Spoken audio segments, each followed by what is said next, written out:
പശ്ചിമബംഗാളിലെ വോട്ടർ പട്ടിക തീവ്ര പരിഷ്കരണത്തിൽ ഇടപെടലുമായി സുപ്രീംകോടതി. അവകാശവാദങ്ങളും എതിർപ്പുകളും തീർപ്പാക്കുന്നതിന് ജുഡീഷ്യൽ ഓഫീസർമാരെ നിയമിച്ചു.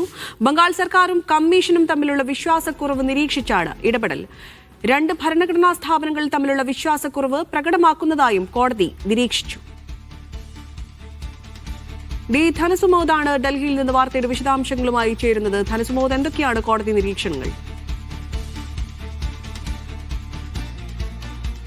ഭാരതി, ഏറെ നിർണായകമായ ഒരു ഇടപെടലാണ് സുപ്രീം കോടതി ഇപ്പോൾ നടത്തിയിരിക്കുന്നത്. നേരത്തെ തെരഞ്ഞെടുപ്പ് കമ്മീഷനിലെ അവിശ്വാസം രേഖപ്പെടുത്തിക്കൊണ്ടാണ് ബംഗാൾ സംസ്ഥാന സർക്കാർ സുപ്രീം കോടതിയിലെത്തുകയും മുഖ്യമന്ത്രി മമതാ ബാനർജി വാദിക്കുകയും ചെയ്തത്. ഇതിൽ ഒരു ഇടപെടൽ സുപ്രീം കോടതി നടത്തിയിരിക്കുന്നത് ജുഡീഷ്യൽ ഓഫീസർമാരെ നിയോഗിച്ചാണ്.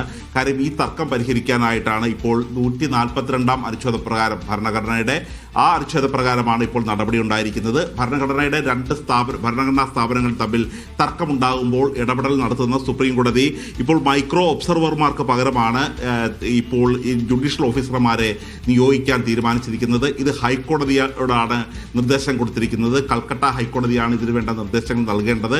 നിലവിൽ കൽക്കട്ട ഹൈക്കോടതി സേവനമനുഷ്ഠിക്കുന്ന ജഡ്ജിമാരോ അല്ലെങ്കിൽ വിരമിച്ച ജഡ്ജിമാരോ അവരുടെ സേവനം കൂടി ഉൾപ്പെടുത്തി രണ്ട് കൂട്ടർക്കും ഇടയിൽ ഒരു പാലമായി പ്രവർത്തിക്കാനും പ്രശ്നങ്ങൾ അവസാനിപ്പിക്കാനുമുള്ള ഒരു ഇടപെടൽ ഉണ്ടാകണം എന്നുള്ളൊരു കാര്യം തന്നെയാണ് പറഞ്ഞിരിക്കുന്നത്.